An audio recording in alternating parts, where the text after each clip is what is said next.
अभी 2-3 दिन पहले ही मैं दिल्ली देहरादून 6 लेन एक्सप्रेसवे से होता हुआ डांट काली मंदिर दर्शन करने के लिए गया।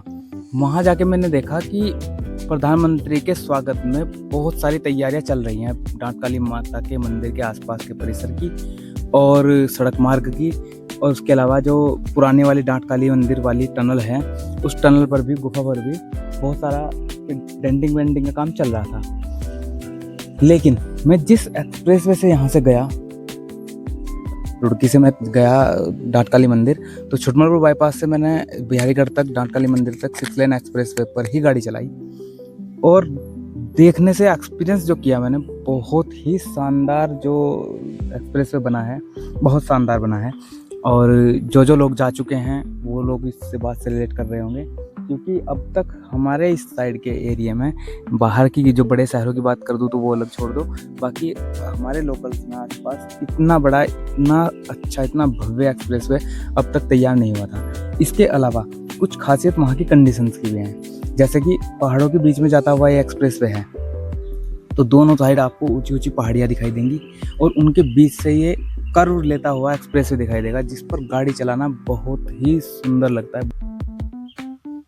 अलग एक्सपीरियंस है। और आप इसको इस तरह से देख सकते हो कि कर्व वाला एक रोड है जिसमें बहुत शानदार शार्प कर्व हैं, और उसके अलावा सीधा सीधा भी रोड कई बार निकला है ये, और दोनों तरफ पहाड़ हैं और मिट्टी, पेड़ पौधे, और मिट्टी रोड पर बिल्कुल नहीं है, क्योंकि 12 किलोमीटर का एशिया का सबसे लंबा एलिवेटेड एक्सप्रेसवे बन गया है ये। मतलब जानवरों के आने जाने की सुगमता को देखते हुए ये जो भी निर्माण कार्य है, ये पिलर पर खड़ा करके पुल को तब किया गया है। तो नीचे पिलर है, तो सड़क मार्ग के नीचे से आराम से जो हाथी, शेर, हिरन जो भी राजाजी नेशनल पार्क में रहते हैं वो आराम से इससे गुजर सकते हैं, उनके लिए कोई समस्याएं नहीं होंगी। छोटे बड़े सब तरह के जानवर उसके अंदर अपना आराम से घूमते रहेंगे। नीचे नदी भी गुजर रही है, नदी के ऊपर बना हुआ है एक्सप्रेसवे है। और जो है एक्सप्रेसवे का जो डिज़ाइन है, जो इसकी लाइटिंग का डिज़ाइन है, जो डिवाइडर्स का डिज़ाइन है, साथ में साइड में रेलिंग बनाई हुई है, वॉल बनाई हुई है, इसका डिज़ाइन है, ठीक है, बहुत ही खूबसूरत देखने में लगता है, बहुत ही अच्छा आपको एक्सपीरियंस देता है ड्राइविंग का। दूसरा, रोड की क्वालिटी इतनी अच्छी है, जहाँ जहाँ पिलर के जॉइंट रहते हैं, जितने भी आपने अब तक जो ब्रिज निर्माण देखे हैं, फ्लाईओवर्स देखे हैं, उनमें क्या होता है, जो जॉइंट होते हैं ना, जॉइंट जहाँ एक पिलर बी पिलर से मिलता है, सेकंड पिलर से मिलता है, लेंटर पड़ता है, वहाँ हल्का सा जॉइंट रहता है, और वो जॉइंट हमेशा गाड़ी के टायर में ठक ठक की आवाज़ के साथ आपकी गाड़ी क्रॉस करती है उस पर से। लेकिन इस एक्सप्रेसवे में वो आपको बिल्कुल फील नहीं होता, सीधे सीधे आपकी गाड़ी निकल जाती है। उसके अलावा आप सीधे पहुँचोगे डांट काली मंदिर टनल के पास। अब वहाँ 3 टनल हो गई हैं। पहले पुरानी टनल थी जो, वो शायद कुछ 1921 में या 100-200 साल पुरानी जो टनल है वो थी, उस पर जाम लगते थे बहुत सारे, तो तब ये इस मार्ग पे एक दूसरी टनल का निर्माण करा गया था, अभी 4-5-6 साल पहले या 10 साल पहले, आई होप, मुझे ठीक से ये याद नहीं, लेकिन हाँ 5-6 साल से तो चली रही है, मैं भी गुजर रहा हूँ उससे। तो वो दूसरी टनल का इसमें बनाई गई थी। अब ये 6 लेन एक्सप्रेसवे जब बनाया गया तो एक और तीसरी टनल वहाँ पे बनाई गई, तो अब 2 टनल नई हैं और एक ये डांट काली मंदिर पे पुरानी है। जैसे आप उस लोकेशन पर पहुँचोगे तो उस लोकेशन को बहुत ज़्यादा भव्य कर दिया गया है, बहुत अच्छे फूल पौधे, मंदिर में दर्शन बहुत अच्छे से हुए हमारे। हम मंदिर सुबह पहुँचे थे, तो और यहाँ की मान्यता है कि नए नए व्हीकल्स जो लोग लेते हैं, नई नई कारें जो लेते हैं, उसकी पूजा पाठ कराते हैं। आप वीडियो में देख रहे हो कि बहुत सारी नई नई गाड़ियाँ हैं यहाँ, जो लोगों की पूजा हो रही है, ठीक है। हमने भी अपनी गाड़ी की पूजा की और फिर हम आगे मंदिर में दर्शन करने के बाद, प्रसाद वितरित करने के बाद, खाने के बाद प्रसाद, फिर हम थोड़ा घूमने के लिए आगे निकल गए टनल के पार। तो मैं टनल से भी गुजरा हूँ, पुराने वाले टनल से, पैदल ही उसके अंदर से गए हम, गाड़ी में पहले ही पार्क कर दी थी।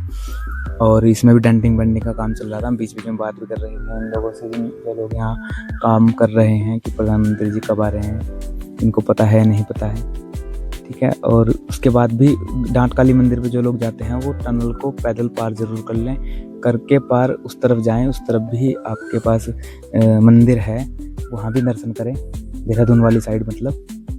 ठीक है, देहरादून वाली साइड भी मंदिर है, वहाँ भी दर्शन करें। और वहाँ से हम लौट के आए वापस देहरादून तक, बहुत ही अच्छा मार्ग है। रही प्रधानमंत्री के दौरे की बात, प्रधानमंत्री का दौरा हो रहा है दिल्ली देहरादून एक्सप्रेसवे को उद्घाटन करने के लिए, इनॉग्रेट करने के लिए। और ये दौरा कुछ इस तरह से है कि प्रधानमंत्री जी जौलीग्रांट हवाई अड्डे पर उनका प्लेन लैंड करेगा, वहाँ से हेलीकॉप्टर से सुंदरपुर पहुँचेंगे। बिहारीगढ़ से थोड़ा आगे ही सुंदरपुर का एरिया है। और मैंने वीडियोज़ में, अपनी एक्सप्रेसवे की वीडियोज़ में रेस्ट एरिया दिखाए हैं आपको, बहुत पहले भी दिखाए हैं, तो वीडियोज़ पहले मैं रेस्ट एरिया की डाल चुका हूँ। तो इन रेस्ट एरिया में से जो आपका ईस्ट की साइड जो रेस्ट एरिया है, पूर्व दिशा में जो रेस्ट एरिया है, उस रेस्ट एरिया में टेंट लगा हुआ है। ये टेंट की तैयारी चल रही थी उस टाइम। तो ये जो टेंट लगा हुआ है, इसमें प्रधानमंत्री जी की एक रैली होगी, भाषण होगा। फिर इसके बाद प्रधानमंत्री जी बाय रोड इस 12 किलोमीटर के एशिया के सबसे लंबे एलिवेटेड एक्सप्रेसवे का वन्य जीवों के लिए बनाया गया कॉरिडोर है ये, इसको पार करेंगे बाय रोड। और फिर डांट काली मंदिर पहुँचेंगे, मंदिर में दर्शन करेंगे। योगी जी साथ होंगे, मुख्यमंत्री धामी जी साथ होंगे। और इसके अलावा हो सकता है कि प्रधानमंत्री के साथ जो सड़क निर्माण मंत्री हैं हमारे, राष्ट्रीय राजमार्ग मंत्री, केंद्रीय मंत्री नितिन गडकरी जी भी होंगे। तो ये रैली होने वाली है इनका कि इस पूरे एक्सप्रेसवे को उद्घाटन करेंगे। ये 2-3 साल पहले ही प्रधानमंत्री ने घोषणा कर दी थी कि दिल्ली से देहरादून 2 घंटे में दिल्ली से देहरादून का सफ़र हम तय करवाएंगे। तो वो आज सफल रहा। बहुत ही अच्छा रोड बना है, बहुत सुंदर रोड बना है। हाँ, टोल रोड पर ज़रूर होंगे, लेकिन बहुत सुंदर रोड बना है। मुझे बहुत मज़ा आया रोड पर चलने में और इस पर गाड़ी ले जाने में। आपको ये कैसा लगता है? आपको प्रधानमंत्री का जो कार्यक्रम है वो कैसा लगा होगा? उस पर ये वीडियो आने के बाद ही या वीडियो आने से पहले ही प्रधानमंत्री का जो कार्यक्रम है वो हो चुका होगा। तो उसका एक्सपीरियंस भी, आप रोड पर आप गए हों तो उसका एक्सपीरियंस भी कमेंट बॉक्स में शेयर करें। इस वीडियो में इतना ही, मिलते हैं नई वीडियो में। तब तक के लिए थैंक यू। जय हिंद।